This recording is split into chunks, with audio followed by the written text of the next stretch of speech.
बोले कृष्ण चंद्र की जय। बोले बलदाऊ भैया की जय। अखंड मंडलाकारं व्याप्तं येन चराचरं तत्पदं दर्शितं येन तस्मै श्री गुरुवे नमः। तुलसीदास जी के पद कमल बारंबार मनाए, गुण गाऊं सिया राम के हनुमत हो साय। लेत सदा सुधि दीन की सदा दया के धाम, जननी जनक ओम प्रकाश मिश्र के प्रभु श्री सीताराम। परमानंद परमाध्यक्ष स्वयं प्रभु, कथा के समस्त रसाचार्य भक्त भूषण हनुमंतलाल जी महाराज, जुगल सरकार की कृपा से श्रोता बंधुओं, आज आप लोगों के समक्ष कुछ श्रोताओं का विचार था कि कृष्ण चरित्र पर आप कुछ बोलिए। तो मैंने कथा में ही पूर्व निवेदन किया था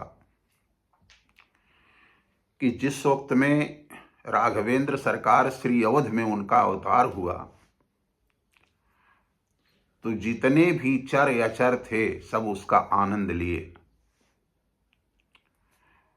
सूर्य नारायण तो 1 महीने तक टिके रह गए।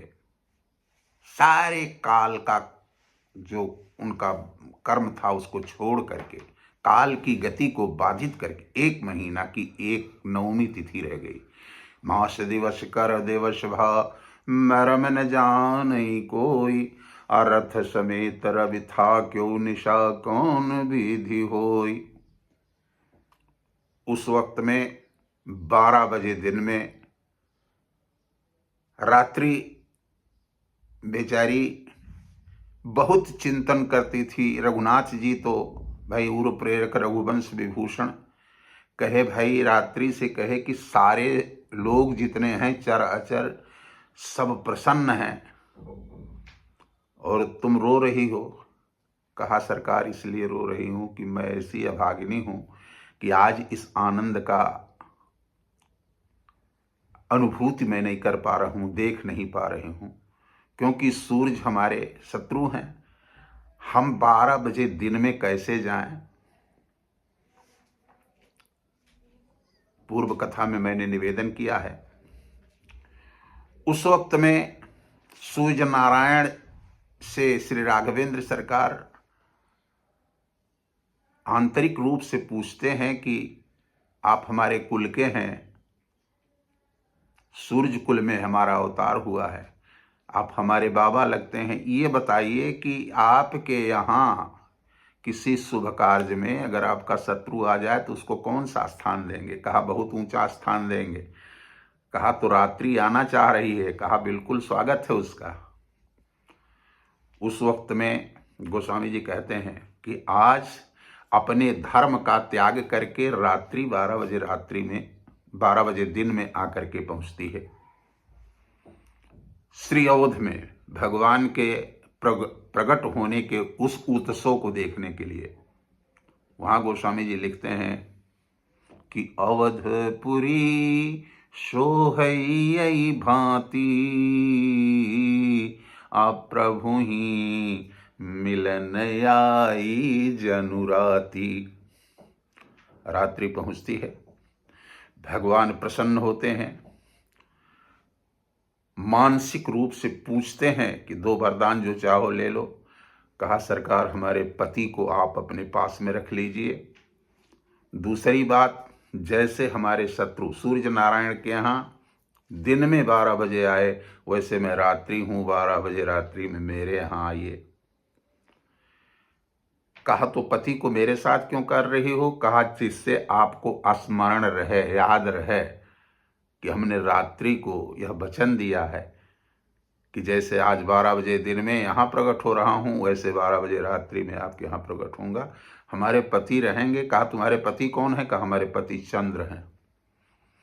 इसीलिए गुरु वशिष्ठ ने केवल राम नाम रखा था। चंद्र इन्होंने लगा लिया तो रामचंद्र हो गए। धरे नाम गुरु हृदय विचारी, वेद तत्व नृपतो सुचारी, सो सुख धाम राम यस नामा। गुरु वशिष्ठ ने केवल राम नाम रखा था। आज वही समय आ गया है। मथुरा में भगवान कृष्णचंद्र का प्राकट्य होता है। मथुरा है मथ्यते तु जगत सर्व ब्रह्म ज्ञान येनेन्वा तत्सारभूताम यद्दिशाम मथुरा सा निगद्यते। 7 मोक्ष देने वाली पुरियों में सर्वप्रथम अयोध्या है, इसलिए राम अवतार अयोध्या में हुआ। सर्वश्रेष्ठ है। और दूसरी बात, अयोध्या मथुरा माया काशी कांची अवंतिकापुरी द्वारावती गया सप्तहिता मोक्षदायक, ये 7 मोक्ष देने वाली पुरियां हैं। दूसरा स्थान मथुरा का है। मथुरा का नाम मथुरा नहीं था, पहले मधुपुरी था। वहां लौण नाम का एक निशाचर था, बहुत बड़ा आक्रांत था, त्रस्त कर दिया था सबको। श्री राघवेंद्र सरकार के जो लघु भ्राता हैं, छोटे भाई शत्रुघ्न भैया, वह युद्ध में उसको परास्त करके उस पुरी को ध्वस्त किए और नई पुरी तैयार किए, उसका नाम मथुरा रखा। तो मथ्यते तु जगत सर्व ब्रह्म ज्ञानीन्वा तत्सारभूताम यद्दिशाम मथुरा सा निगद्यते, इसे मथुरा कहते हैं। दूसरी बात, जितने भी बंदर और भालू थे रामावतार में, सब देवता लोग हैं। जब सरकार श्री अवध में आए देवताओं से और सब बंदरों से कहा कि भाई देखो, अब तो इस अवतार में आप लोगों ने हमारा बड़ा साथ दिया। कहा सरकार अब कब? कहा जब दूसरा अवतार लेंगे द्वापर में, द्वापर के अंत में, तो उस वक्त में, आज तो बंदर भालू के रूप में आप लोग हमारे साथ में हैं, तब गोप, और दूसरे अवतार में गोप और गोपानाओं के रूप में आप लोग हमारे पास में रहेंगे। यहां तो बड़ी आप लोगों ने सेवा किया। भोजन के लिए दूर दूर से जाकर के, पानी के लिए भी परेशानी, सब कुछ बड़ा कष्ट सह करके आप लोग मेरे साथ में रहे। चलिए दूसरा अवतार लेंगे तो खूब मक्खन खिलाएंगे, माखन और मिश्री खूब खिलाएंगे। वही देवता लोग जो बंदर के रूप में थे, ब्रह्मा के आदेश, जब आकाशवाणी हुई थी तो ब्रह्मा ने कहा था,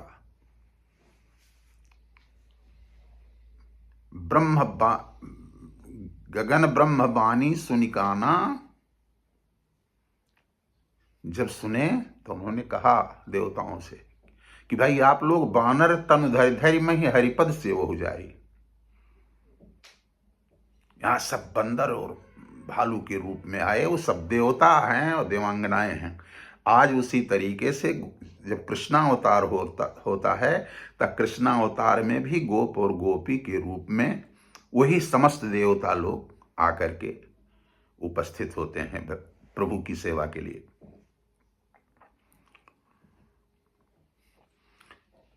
क्योंकि वहां भी हरि सेवा कर रहे हैं, यहां भी हरि सेवा। बानर तनु धैर्य मही हरिपद सेवा हो जाई, यह आदेश था। सब देवता लोग आए, वही देवता लोग यहाँ भी गोप और गोपनांगाओं के रूप में, गोपियों के रूप में सरकार के सेवा के लिए धीरे धीरे जब कृष्णचंद्र आ जाते हैं तो ये भी ब्रजमंडल में अवतरित होते हैं। अब देखना है कि भगवान कृष्णचंद्र प्रकट हुए कहाँ। मथुरा तो आपसे बताए, दूसरा स्थान मोक्ष देने वाली पुरियों में दूसरा स्थान है अयोध्या, तब मथुरा है। तो मथुरा में महाराज कंस कथा तो बड़ी व्यापक हो जाएगी, थोड़ा सा आप लोगों को समझाने के रूप में कि हमारे कथा एक भौतिक कथा होती है, एक आदि भौतिक कथा होती है, एक आध्यात्मिक कथा होती है। कथा जब तक जीव की व्यथा को न समाप्त कर दे, हमारे जीवन की समस्याओं का समाधान ही कथा में है। तो कृष्ण का प्रादुर्भाव कब होता है, कृष्ण प्रकट कब होते हैं? महाराज उग्रसेन के भाई देवक,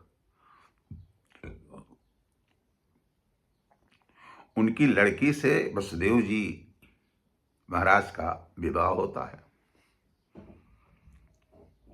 विदाई के समय कंसराज लेकर के अपने बहन को स्वयं चलता है। आकाशवाणी होती है कि अरे कंस, जिस बहन को तू इतने प्यार के साथ लेकर जा रहा है, उसके 8वें पुत्र द्वारा तू मारा जाएगा। तुरंत कंस कहा, आकाशवाणी सुना। वहां व्यास जी ने श्रीमद् भागवत में लिखा कि भगनी हन तुम्हारब्ध खंग पाणी कचे गृहीत, बाल को पकड़ लिया और मारने के लिए तैयार हुआ। वसुदेव जी उस समय के सत्यवादी हैं, कंस भी जानता है। उन्होंने कहा, हाँ हाँ हाँ हाँ, आप ऐसे बहादुर पुरुष और स्त्री पर हाथ उठा रहे हैं, यह आपको शोभा नहीं देता है, वीरों का भूषण नहीं है। दूसरे बहन है, अभी विवाह का जो सूत्र है गले में ही पड़ा हुआ है, यह काम आपके लिए शोभा नहीं देता। समझाने के बाद स्थिति ऐसी आती है कि तैयार हो जाता है। कहा कि जितने पुत्र होंगे वह मैं आपको दे दूंगा। जब आप यही सोच रहे हैं कि इसके पुत्र द्वारा हमारी मृत्यु होगी, तो अब जितने बच्चे होंगे सब हम आपको दे देंगे। 6 पुत्रों को छोड़ दिया। 6 पुत्रों को तो छोड़ देने के बाद में प्रथम पुत्र जब हुआ तो लेकर के आए वसुदेव जी महाराज, और उठा करके वह एक शिला पर पटक दिया। इन दोनों को कारागार में कर दिया, पिता को भी अपने कारागार में कर दिया। इस तरीके से 6 पुत्रों को मार दिया। 7वां गर्भ से ही देवकी के गर्भ से निकाल करके रोहिणी के गर्भ में स्थित कर दिया। बलराम भैया हुए, का एक नाम संकर्षण भी है। अब देखिए, भगवान कृष्ण भाद्रपद कृष्ण पक्ष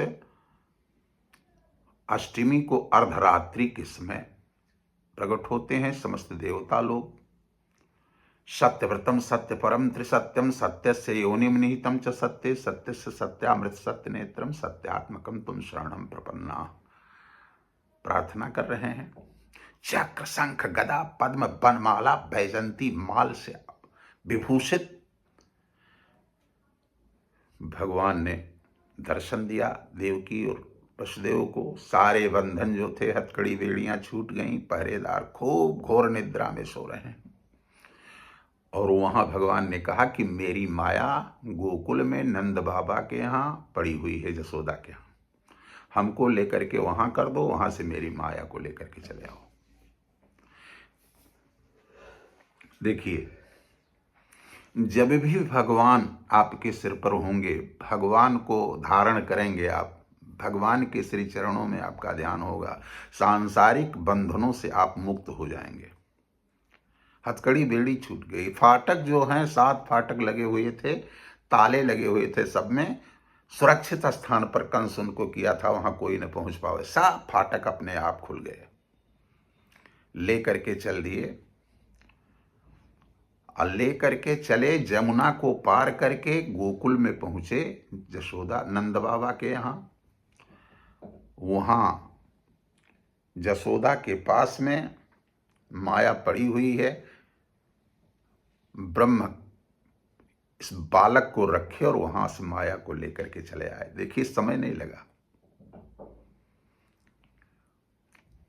कारागार में जैसे पहुंचते हैं, हथकड़ी बेड़ियां उसी तरीके से लग गई और इसके बाद में फाटक सब बंद हो गए, पहरेदार जाग गए। जब रोने की आवाज आई तभी लोग जगे और जाकर के पहुंचे कंस के पास में, महाराज बच्चा हो गया, क्योंकि रोने की आवाज आ रही है।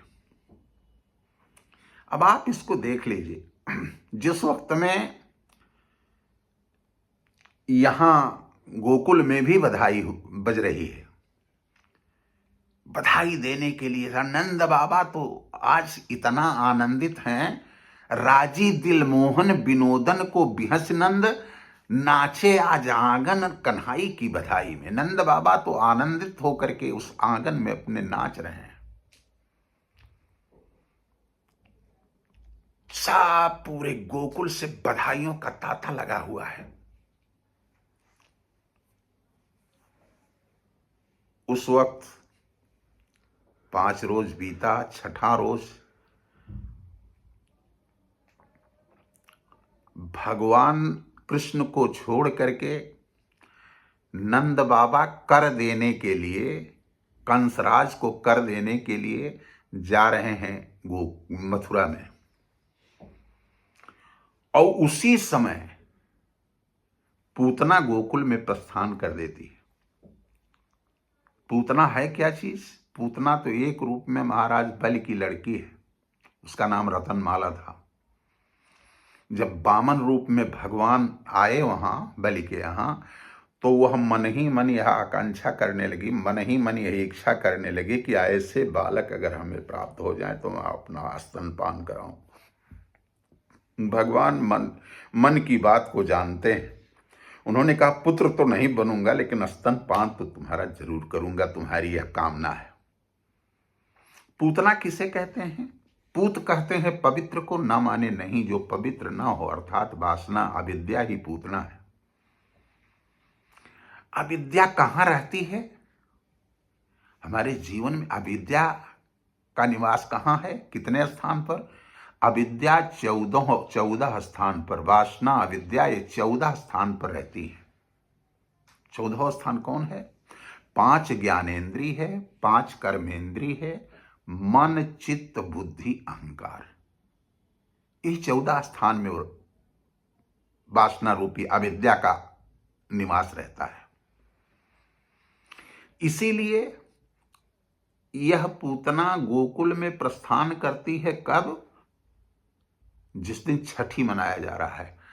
अष्टमी को अर्धरात्रि में आए भगवान कृष्ण प्रकट हुए। छठी यह चतुर्दशी आज है जब पूतना आ रही है। कहा अगर अपने रूप में चलें तो जसोदा मैया प्रवेश ही नहीं लेने देंगी, पूरे लोग जितने हैं गोकुल के सब डर जाएंगे। तो इसने खूब सुंदर स्वरूप धारण किया। माया तो है ही है, निशाचर जो हैं माया में प्रवीण रहते हैं। फूलन का नवटो, फूलन के बिछुआ और फूलन के पायजेब बाजत गतिनारी है। फूलन के सारिन में किनारी लाग, फूलन की फूलन के झुलवा में बेल फूल काढ़ी है। फूलन के लहंगा में संजाफ लागे, फूलन के फूलन का हार वो गले बीच डारी है। कहें ओम प्रकाश मिश्र, पूतना के बदन पे फूली फुलवारी है।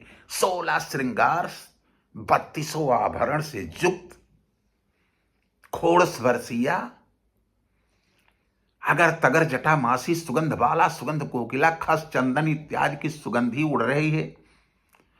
लेकिन दोनों स्तनों में अपने जहर लगा करके कि दूध पिलाएंगे, इसी में हम सफल हो जाएंगे। कहें गोश जो है श्री व्यास जी ने लिखा, श्री सुखदेव जी ने कहा कि हे राजा राजेश्वर परीक्षित, पूतना जो है बाल घातिनी है। लिखा है पूतना बाल घातिनी। ये पहुंचती है। अब आप यह ध्यान दें, ये पहुंच रही है गोकुल में। कब पहुंचती है? गोकुल कहते हैं हृदय को। अंतःकरण रूपी गोकुल में पूतना कब पहुंचती है? चतुर्दशी को। ये त्रयोदशी को नहीं जाती है, अमावस्या को नहीं जाती है। कब पहुंचती है? नंद कहते हैं इस जीवात्मा को, जीवात्मा ही नंद है। अब आप गौर करेंगे, वसुदेव और देवकी के यहाँ प्रकट हुए, विशुद्ध अंतःकरण ही वसुदेव है और निष्काम बुद्धि जो है यही देवकी है। जब विशुद्ध अंतःकरण और निष्काम बुद्धि दोनों इकट्ठा होते हैं तो कृष्ण का अवतरण होता है। आज यह नंद जीवात्मा है। जब यह जीवात्मा नंद परमानंद कृष्ण को छोड़ करके काम कलह रूपी कंस से मिलने के लिए जाता है और गो रूपी इंद्रियां विषय रूपी वन के तरफ चरने के लिए चली जाती हैं, ठीक उसी समय पूतना रूपी अविद्या का आगमन हो जाता है। जैसे अंतःकरण में, वैसे अंतःकरण रूपी गोकुल में प्रवेश हुआ। बोले सियावर रामचंद्र की। तो अपने अंतःकरण में को बचाने के लिए परमात्मा, जैसे नंद बाबा परमात्मा कृष्ण को छोड़ करके, और कंस का मतलब होता है काम योग कलह, काम कलह ही कंस है। और उसकी दो स्त्रियां हैं, अस्ति और प्राप्ति। अस्ति माने है, प्राप्ति माने मिले। जितना है उसमें संतोष न हो, अनाचार, भ्रष्टाचार, दुराचार, व्यभिचार से कितना प्राप्त हो जाए, जो इसी में दिन रात लगा रहता है, वह अस्ति और प्राप्त से घिरा हुआ कंस है।